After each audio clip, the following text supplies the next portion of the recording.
Hey, what's happening, everybody? Welcome to Onside, Kicking It with Alex P. This is going to be an all-out sports show with my hot takes, especially on Atlanta sports and sports all the way around the world. So we're going to start off with the NBA Finals.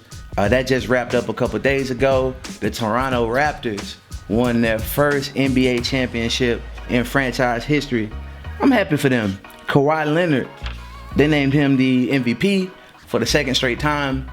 He is the third player to win MVP in the East and the West. He won it with the Spurs. Then he won it with the Raptors. Won their first NBA championship. A lot of controversy. People want to kind of discredit what they had going on because we know KD, he was hurt in the playoffs, came back, and then got hurt again. Then on top of that, Klay Thompson got hurt in the middle of the game. He was going off for 30 towards ACL. So a lot of people want to discredit what they got going on. I don't think that's fair. You got to remember when Golden State won their first one, even though, I don't like LeBron, I do admit his help was gone. Kyrie left, he was out, Kevin Love was out, and that's how the Warriors won. So you know what happened when they came back the next year? They came and got them back because they were at full strength. So I think that's a lot to consider. So the Raptors really did their job. I'm also happy for Kyle Lowry. If anybody watches the NBA, they've seen how Kyle Lowry has just struggled with LeBron in the East. Every year he ran into LeBron, and he finally got over that hump. LeBron had to leave for it to get done, but hey, he got it, and that's all that matters. So Kyle Lowry, you did a good job, man. I'm happy for you. So what do the Warriors plan on doing in free agency? Klay is expected to receive a max contract by Golden State, which they definitely should do, because without Klay, Steph he can do it by himself against the Raptors. He really can't do it a whole season without Klay, which is pretty much what he's going to have to do. So it's a good thing that they kept him, or that they're planning to keep him. But what do they do about KD? KD has a player option, so he can either stay or he can go. It was looking like he was going to leave until he got hurt.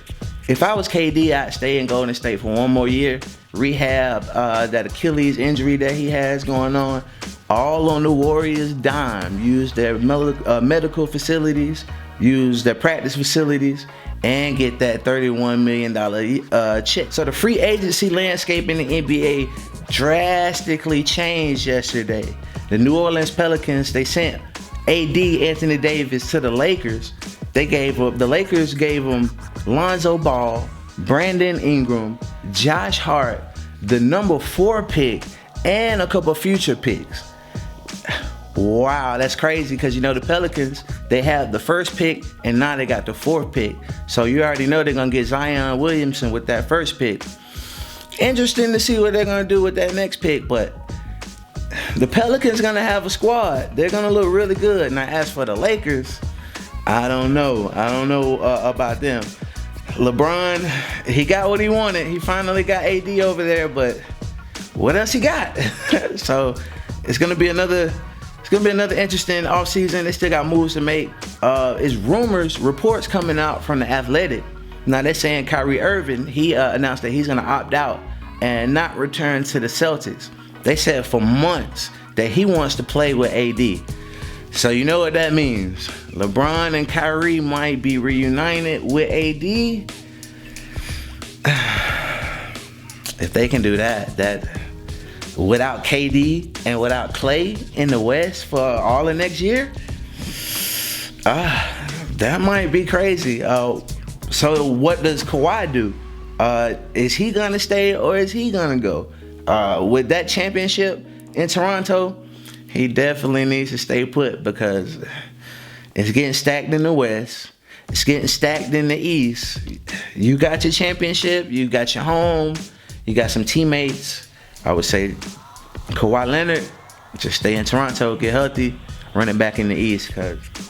So where does that leave our Atlanta Hawks? So we already had 2 picks in the first round. We have picks number 8, picks number 10.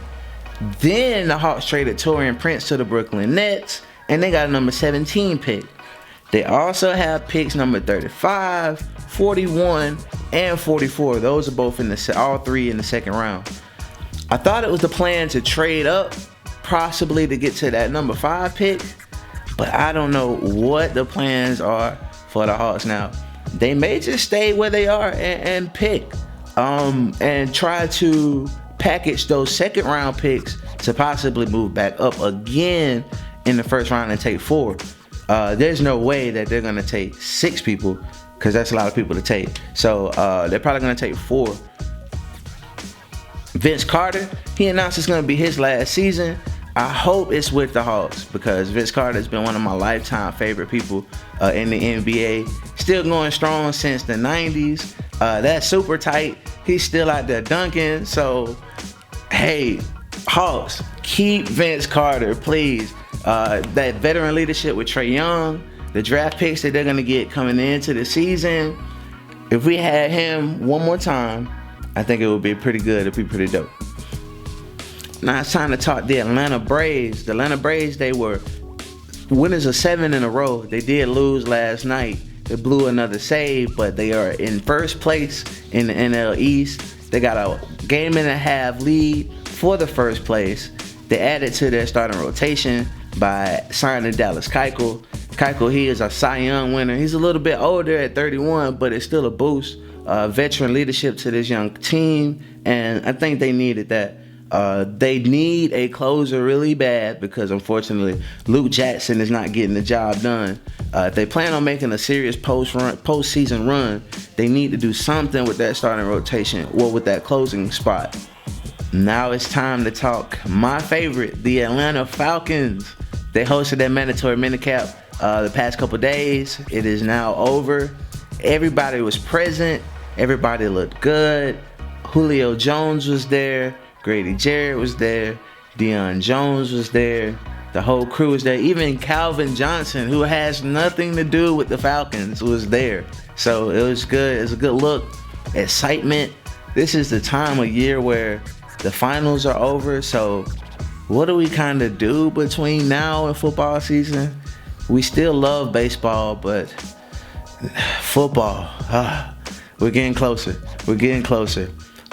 They're done now, so they're going to take like a 6-week break and return for mandatory training camp. Now, that's when it's going to get a little murky. Julio probably, who knows if he's going to show up. He said he's probably going to do his thing with Terrell Owens like he did last year. So maybe not as much Julio. They should have a lot of him, though, with Dirk Cutter coming back in. Should get re-familiar again with the offense, kind of get familiarized with what Dirk Cutter likes to do.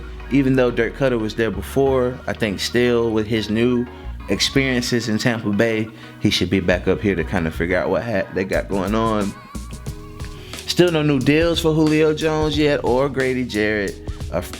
Grady Jarrett signed a franchise tender, so he'll still be there. Both guys are still signed to this season, so it'll still be a minute. The NFL also wants to do an 18-game regular season. So what does that mean? That means if they do that, then more than likely they'll take away 2 preseason games, which is not a bad idea, at least for the fans, because we all know that those preseason games, although we miss football, it's nothing like that regular season action. So to get 2 of those chopped off and to get 2 extra regular season games added on, I think would be very fantastic for us. Also, with the pass interference rule, they're going back and forth with how they want to do it. First, they wanted to have the officials do the calls in the final 2 minutes, and then they said they wanted to have the coaches make that decision. Now they might be flip-flopping again. So you Saints fans, you see what you've done. All your complaining has done nothing but confuse the league even more, and it's going to come back and bite you guys in the butt like it always does. So we'll move on from there. My last topic of the day is one that is near and dear to my heart. Madden. They released a beta this weekend. I've looked at gameplay for the new Madden game. It's going to be much more fluid with player reaction. They've revamped the franchise mode. They've also added run play options. So the playbook is going to be expansive. they're going to release Madden on the 2nd of August, which is super early. Usually they wait until the end of the preseason to start rolling it out. But I guess now with the constant updates that they're going to do to the game, they decided to release it a little early. So for us Madden heads, we're going to get that new game a lot sooner, and I can't wait.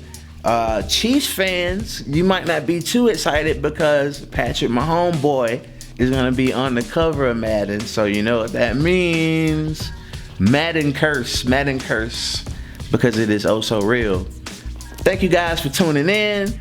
This has been an episode of Onside Kicking It with Alex P. I'll catch you guys next week. Y'all be easy.